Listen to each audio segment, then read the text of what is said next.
So as far as structure of how this is going to work, we thought we'd have some content input, and I'll provide that tonight, and then following that, a little discussion, moving into maybe some thinking about what might be some next steps for you personally in light of the topic we explore, and then Gail's going to close us with a prayer. So the topic tonight is building resilience, a way to thriving in tough times. And this one, we chose this, and we're really going to kind of do the 6-week series on this topic. So we're going to expand on this each time we get together. And the reason I suggested it was because I work with a lot of different groups. My career is I'm a leadership coach, I'm a life coach, and a leadership trainer, and so I do this kind of work quite a bit. And there have been more and more requests from leaders all over the country for ways to re-energize. People are just feeling flat and spent and exhausted, and they're just looking for ways to charge their batteries. And find the spark again that many feel that they've lost. And so that led to the topic. I do have PowerPoint slides, but nowhere to project them, so I'm just kind of going to be reading off them. And if I think there's something I should show you, I'll just turn my computer around. But I do have a couple of statistics I thought that were interesting about the experience of the pandemic and the impact of it on people's lives. One is on pandemic deaths due to alcohol use. And this is an amazing stat. In 2020, the first year of the pandemic, there was a 25% increase in deaths associated to alcohol use. And 25% increase over 2019. So in 2019, it was about 79,000 people died from alcohol abuse, and that jumped to 99,000, more than 99,000 in 2020. So that's a 25% increase.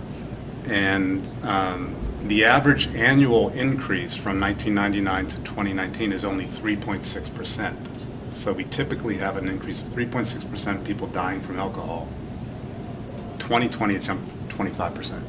So the researchers this was a study done by the National Institute on Alcohol Abuse and Alcoholism, which is a division of the National Institutes of Health. So they're attributing that to increases in stress, which people were experiencing in the pandemic, and also the delays in treatment.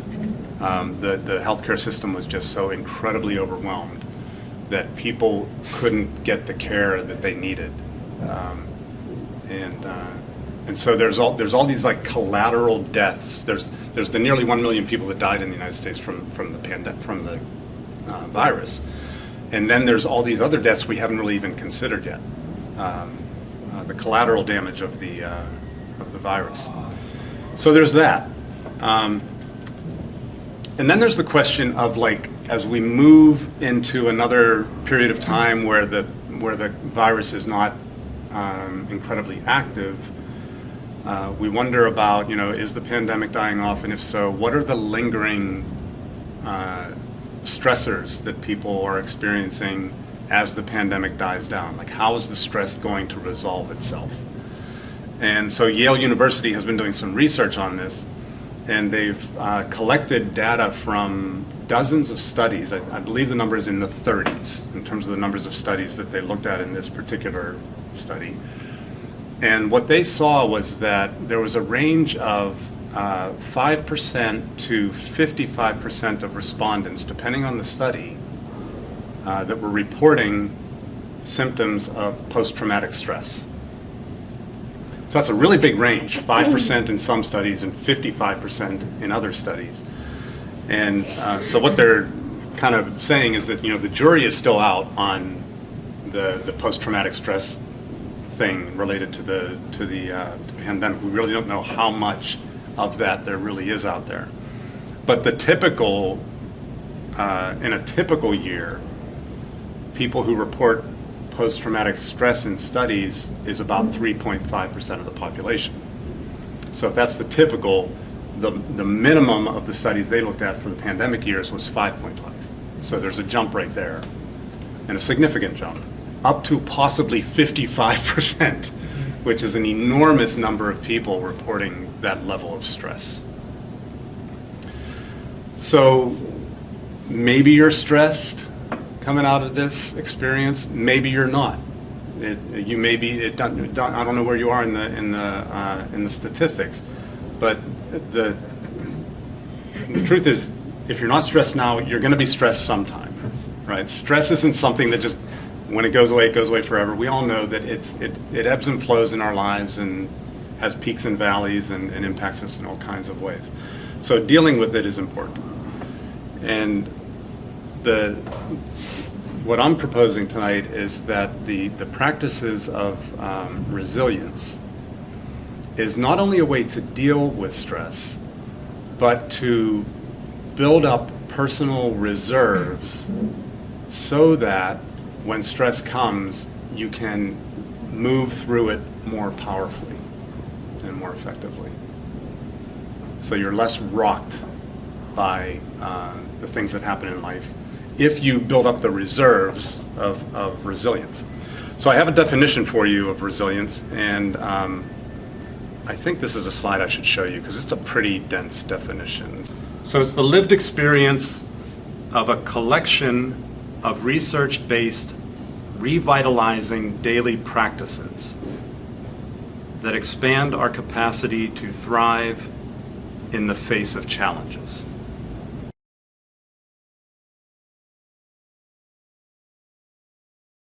All right, so there's much to be said about that definition. So one thing is it is research-based stuff. So it's stuff that we know works, not stuff that we're guessing that works. It's something that requires daily practice.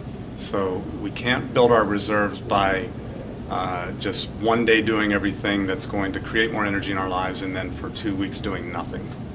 Okay, it doesn't work that way. It's more of a slow trickle of energy that effectively recharges our batteries rather than a fast dump of energy.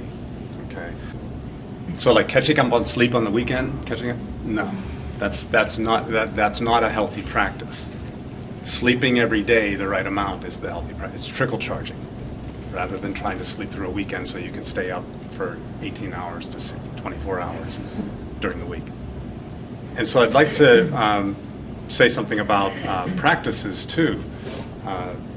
When I use the word practice, I'm talking about a collection of proven activities, not just one thing, but a diverse collection of proven activities that build capacity, fluency, or proficiency in some area of life. So like when you say you play the piano, and you say you're practicing the piano, to practice the piano is not one activity. It's literally a collection of things that you do to effectively get better at playing the piano. And some of that involves finger agility. So there's strengthening and flexibility things that you do with your fingers to get better at the piano. That's one part of the practice, one activity. Another part of the practice is very mental in terms of visualizing. A lot of musicians, before they even play a piece, will visually see themselves playing it before they actually do anything physical. So there's a mental process that you go through that's part of the practice. So there's the physical finger stuff, there's the mental part, there's an emotional part, how you feel about approaching the piano, how you feel about approaching an audience, what you have to do in order to calm your nerves to perform well. That's all part of the practice. So when I say practice, and I'll be using the word practice a lot in this series, always think of practices as a collection of activities that are focused on getting better at something. Okay, so it's not just one activity, it's a collection. Okay, so another part of the definition focuses on energy. And resilience is an energy building experience. So in terms of energy, we want to think about energy in terms of it being renewable and conservable, but not limitless. Okay, renewable and conservable, but not limitless. So it's like when it's gone, kind of like a full tank of gas. All right, you can fill the tank again, and you can drive in certain ways to not run out of it as quickly, but there's only so much of it. And once it's gone, it's gone. All right, so when we think about energy and what we're going to do in this, I think it's 5 weeks we're focusing on these topics. We're going to look at 5 different kinds of human energy, but be cautious not to think of them as completely separate things. They definitely overlap, they interact, we use all 5 of them together all the time. So the first is spiritual, and we're going to look at the spiritual energies tonight. The second is body energy. The third is emotional energy. The fourth is cognitive energy, brain function energy. And the fifth is relational energy. All right, so we're going to take a look at all 5 of those energies, and recharging in all 5 of those areas on a daily basis is the optimal way to get very high human performance in stressful situations. Spiritual, body, emotional, cognitive, and relational. Okay. We're going to look at each one of them one at a time, but I want to re-emphasize that the 5 function together harmoniously and interact with each other. In fact, some of the practices for one of them might actually energize you also in some of the other ones. And you'll see how that plays out. Okay.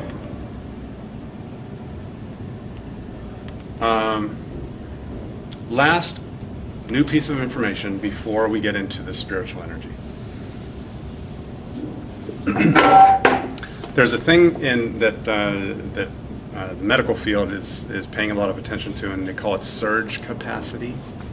It's an interesting energy name for something that human beings experience. And they define it like this: surge capacity is a collection of adaptive systems that we all have in us. They're mental and physical.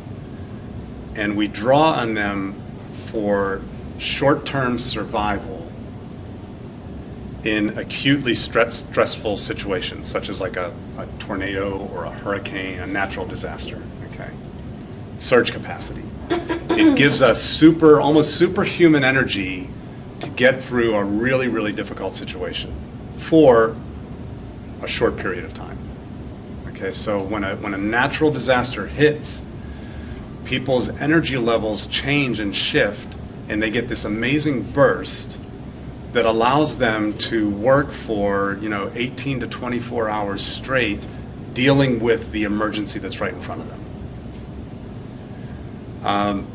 And you can do that for a short period of time, and then what typically happens in a natural disaster is you have that really, really stressful initial hit, which then tapers off into more long-term strategic ways of dealing with the disaster. So you're not doing that high energy stuff forever, you're doing it for a very short time, and then everything levels out and you're back to sort of the 8 to 12 hour a day working on cleaning up after the disaster. Okay? The problem with a pandemic is that it hits, and the hit lasts for a long time, and then you might get a little break, and then it hits again. And the second hit lasts for a long time. And so people end up trying to function on surge capacity for a lot longer than surge capacity is designed to work. And the experience with that is what we call burnout. So when you overuse surge capacity, that's when you get to the point of burnout. And burnout shows up in all kinds of crazy ways in people's lives. You can end up being depressed. You can end up hating your job. You can end up lashing out in anger. You can end up losing interest in long-time relationships. All sorts of crazy things can happen, and even end up in addictive behaviors. All kinds of addictive behaviors can arise in a person because their energy is depleted. All right, let's take a look at the first of the 5 energy areas. And we decided to put this one in the first night for a couple of reasons. One, I'm going to say the least about this one, about the spirituality one, because, and I'll explain that in a minute. And then 2 is because we think that this is foundational to the others, and the others are expressions of this one. So let me get into it, and I think that it'll be clear what I mean by both of those things. So first, I'm going to offer 2 ways to think about spirituality. And both of them, I think, are completely legitimate ways to think about spirituality. And also, for many of us, we'll see that you want to hold them together. Okay, they're distinct, and they can be experienced in distinct ways, but for some people, they put them together and for a different kind of experience or definition of spirituality. So the first one, I'm going to give you a little definition, very short. Both definitions are very short. I have a bias in terms of spirituality. I think the more you say about it, the less you're talking about it. Okay, so with spirituality, I think the less is more. So the first definition is this: it's the way you live your most treasured beliefs and values. All right. So this school of thought thinks that it's enmeshed in what you do. So examples would be, let's say you're a Christian.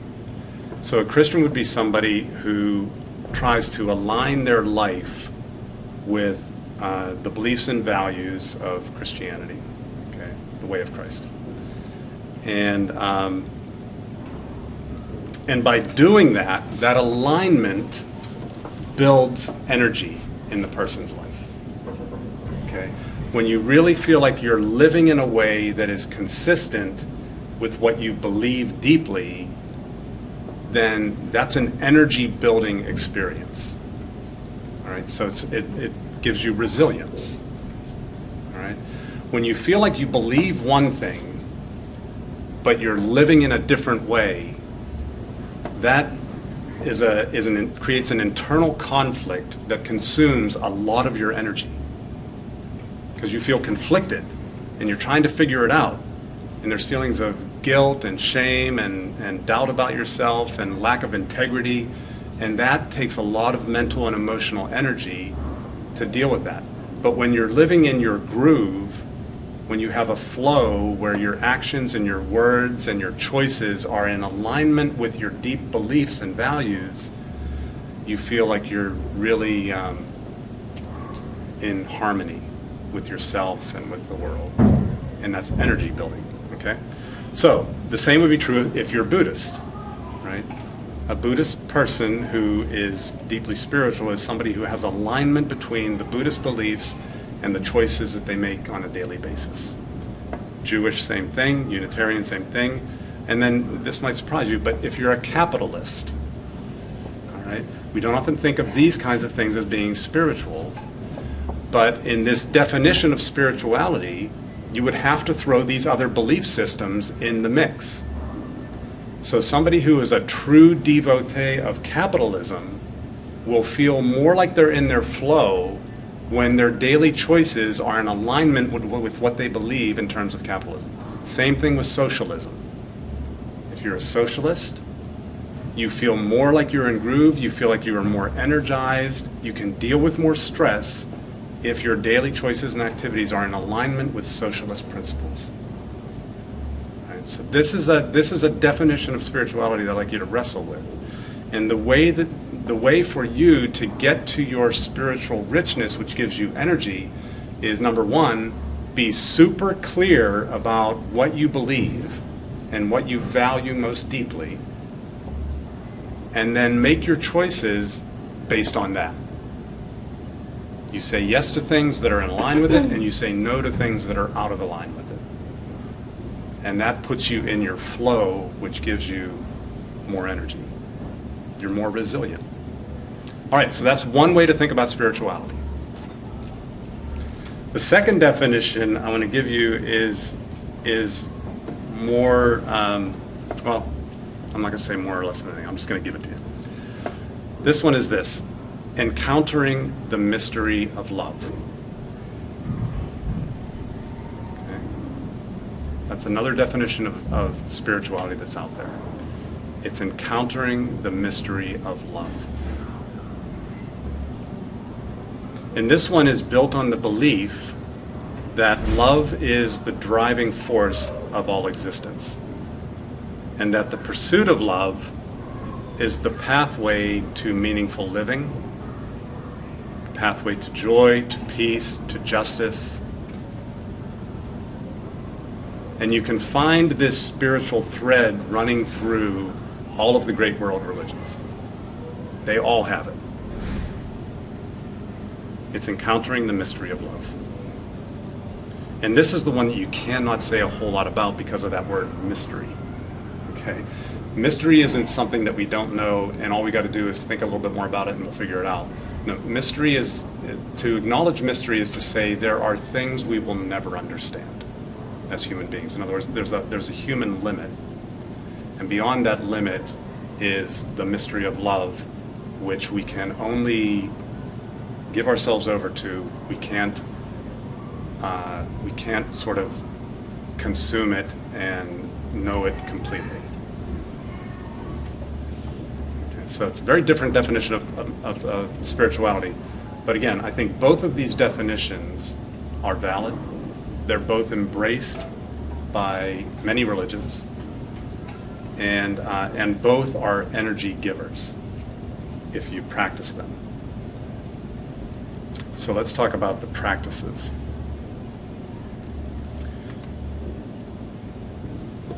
Okay, so I'm going to offer a few ideas for how to practice spiritual resilience, or practice spirituality that will build resilience. And I only have a few that I'm going to offer because if you ascribe to the first definition of spirituality, whereas it's an alignment of your life with all of your core beliefs and values, then everything that we're going to talk about over the next 4 weeks is spiritual. Okay? So how you take care of your body, how you take care of your brain, how you take care of your emotions and your relationships, if you align all of that with your deepest held convictions and beliefs, then you are engaging in spiritual growth. Okay, so I'm not going to give you a ton tonight because the whole thing is about spiritual practice, if you accept that first definition. All right, but I am going to give you a couple things also about the second definition because that's very distinct, I think, from the other forms of energy resilience.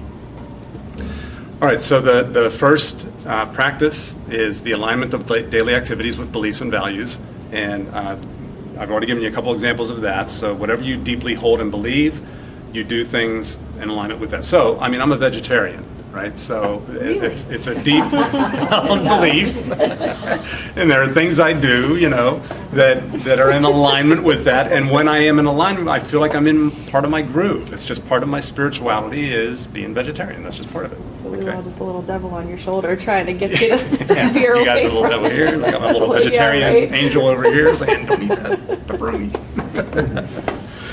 The vegetarians over here. All right, so another way to build spiritual energy, and this would be true for, I think, both definitions of spirituality, is connecting with a supportive community. So if you're going to align your life around a certain set of core values and beliefs, you are not likely to succeed at it by yourself. Because alignment is kind of hard work. It doesn't just sort of happen naturally. You have to work at aligning your life with your values. And if you have other people who are doing the same kind of work, they can be very supportive and help you do it more effectively, which creates more energy for you. Mentor. Mentor you. Yeah, right. Yeah, you can get mentored by, and you can offer mentoring. And really that receiving of mentoring and that offering of mentoring both end up being kind of energy boosters.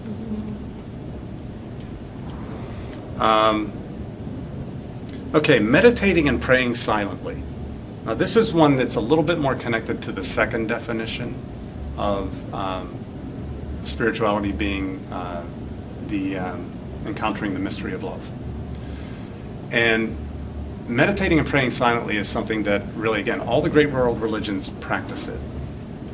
And even the non-religions in the world practice it. So yoga is not a religion, right? It's just a practice that people do. And they have the same silent meditative practices that Christianity and Buddhism have. The same mechanism is used. And even atheists, there are some atheists that I know who also use this very same method of praying, or meditating, they would call it. And the meditation or the prayer that they're using is one that is, the mechanism is very simple. You simply close your eyes, you focus on your breathing, relax your muscles in your body, sitting in a comfortable position. And inevitably, when you do that, you're going to have a thought. Okay? It's going to be, you'll think about something you did earlier in the day, or you'll think about something you're going to do later on, or you'll hear a noise and you'll think about the noise, or you'll feel a sensation on your body and you'll think about that. And the mechanism of this prayer is nothing more than experiencing the distraction and then returning to your intention to be quiet. That's the whole practice. You sit quietly, close your eyes, you have a thought. Well, I got a lot of homework to do. Start thinking about it, and then you remind yourself, this isn't the time to think about the homework, this is the time to just be quiet. And by being quiet, what you're in this prayer form, what you mean is, I'm simply being present to the mystery of love. That's all I'm doing in this prayer. And then you have another distraction. And then, so you realize I'm having a distraction, and you start thinking about this thing and going down this train of thought, and you catch yourself say, oh, I'm thinking again. And then you remind yourself, this isn't the time to think about that. I'll come back to you later. Now is the time to sit quietly and focus on giving my attention to the mystery of love. And that's all I'm doing. Sometimes instead of telling myself not to think about it, which only makes me want to think about it even more because I'm a little oppositional, I put it someplace. So for me, I put it in God's hands, and I say, can you hold this for me for a few minutes? And I'll come back to that. So that it's, or I'll put it on a shelf, or sometimes I put it in a garbage bag, depending on what, Thought it was. Right. on what it was. But so then I'm not struggling with myself. I'm actually building my community in a way. Yes. With the divine, the mystery, whatever. But I always call on God to help me with those stray thoughts. An important mechanism that Gail mentioned is that you don't struggle in this prayer. No matter how distracted you become or how frequently you become distracted, it's really important not to struggle with it or feel bad about yourself because you Right, have no a thought. judgment.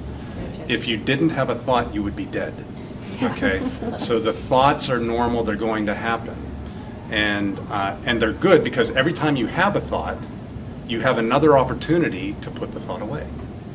And that's what makes the prayer energy building, is putting the thought away and refocusing on the mystery of love. Every time you do that, you're building energy.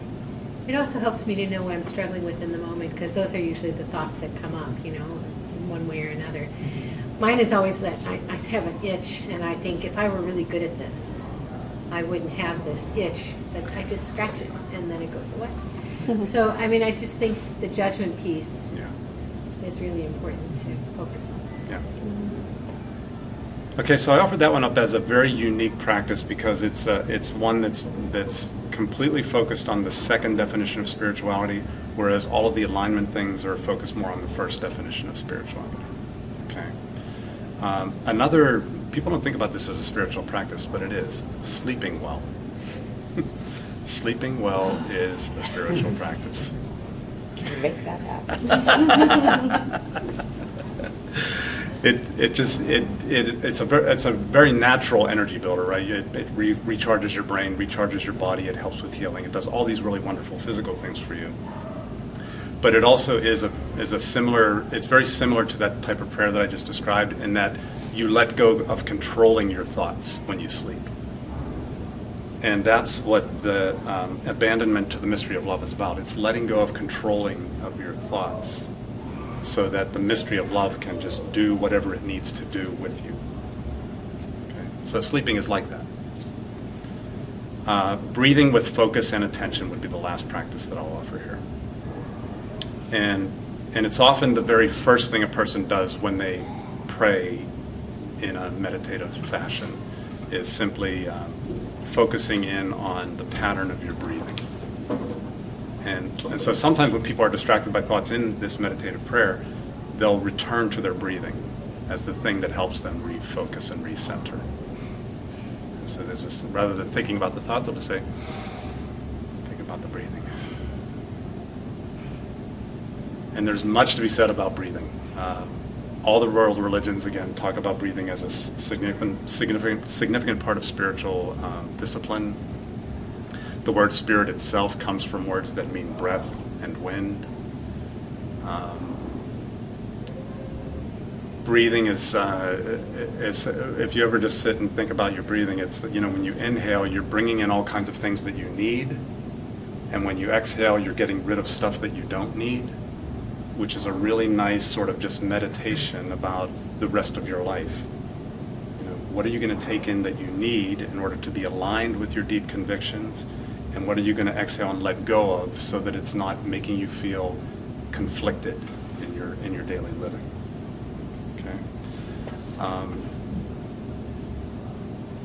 Breathing also, like, have you ever been to a physical therapist or an occupational therapist or a personal trainer or watched an exercise video or anything like that? Anything. Yeah. Anything at all. Have you ever breathed? Oftentimes they tell you when you're doing strength training, it's important to breathe while you do it. Right. So, for example, if you're going to do a sit-up, when you do the sit-up and your muscles are all contracted, that's when you're tempted to hold your breath.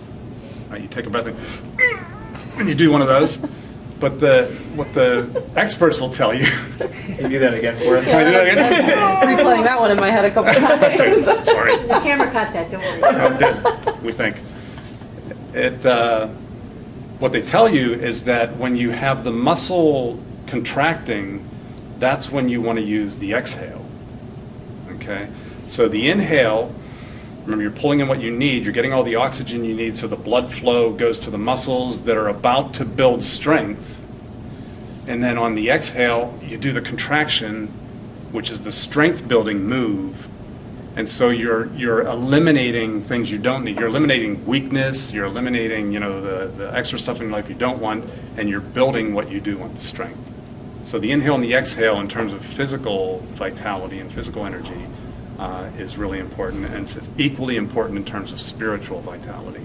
All right, so we're going to make a shift here, and I'm going to hand it over to Gail here in a second. So here's what's going to happen. Gail's going to sort of just facilitate a little bit of a discussion about this that I'm hoping is going to move us towards each of us kind of walking away tonight with what's one thing that I could do to build a little bit more spiritual energy into my life, okay?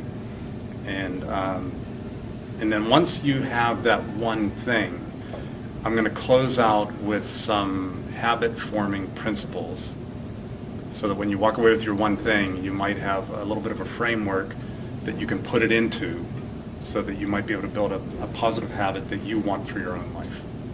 All right, so the last thing then, here are just some tips on habit forming. So if you're going to try to do something new and you want to stick with it, here are 6 things to keep in mind. 1, start small. And I didn't hear any overwhelming kind of goals mentioned. These were all simple, small goals which make them more likely to succeed, so that's good. Work gradually, so like if the goal is going to accelerate and you're going to do more of something, make a gradual acceleration toward the goal rather than trying to do too much at one time. 3, know and accept that you will have bad days and failures. Just know that. You're going to have bad days. You're going to fail at this from time to time. And when you fail the first time, so many people say, see, I can't do it. And then you just don't go back to it. But it's wise just to know that's going to happen, and when it does, forgive yourself, which is number 4, and try again. All right? And the restarting is a super victory worth celebrating. All right? So if you do fail, just remind yourself, now I have an opportunity to restart, and that's something worth celebrating. Okay? Rather than beating yourself up because you failed. Because we're not called to perfection, we're called to faithfulness. Yes, right. 5th one, use ranges. If you're going to set a goal, set it in a range rather than a fixed point. So rather than I'm going to meditate 7 days a week, or not say no, I'm going to meditate 5 days a week. Don't say that. Say I'm going to meditate 3 to 6 days a week. That's my goal. It's a range rather than a fixed point. And when you do a range, you give yourself the low end as something that's easy. Like, I know I can set aside 3 times to meditate, so I'm going to use that as my low number. And then the 6 is my high number, which is like, man, if I do that, I'm really sailing. Okay? So whether you hit the low number or the high number, you've succeeded. You've hit your goal. All right? And there have been studies on this. Like, a group of women were studied when they were doing weight loss. One group set a fixed weight loss goal, which was, we're going to lose 4 pounds per week. That was the goal. The second group had a range of 2 to 6 pounds per week for It's not even healthy to for a lose 10-week 4 period. pounds. Well, maybe I got the numbers wrong. Maybe it was 2. 2 pounds a week, and then it was 1 to 3 pounds. Yeah, I think that's. Okay. Well, let's say that's what it is. This bothers me. All right. So the ones who had the fixed goal of 2 pounds per week, they lost as much weight as the ones who had the range of 1 to 3. So it was like they all succeeded, but the 1 to 3 group continued on for the second 10 weeks, whereas the people who had the fixed goal quit after 10 weeks because they experienced so much failure when they lost 1 pound a week for several weeks. It was like failure, failure, failure, failure. I didn't hit my 2 pounds. But the ones who had the range 1 to 3, 1 pound a week, 1 pound a week, I succeed. It built momentum, they felt good about themselves, and they went for another 10 weeks. Okay? So a range where the low number represents, I know I can do this, and the high number is sort of the I'm really great if I do this, then you're much more likely to create a new habit. And then the last part is design some accountability. And this can be an accountability group if you want it to be. Supportive, loving, Yeah. accountability. Yeah. No judgment. But somebody who's going to help you stay where you want to be. So that's that whole community piece, right? Becoming a part of a community that cares about what you care about and cares about you and allows you to care about them. All right, folks, that's it. Thank you. Next week is body.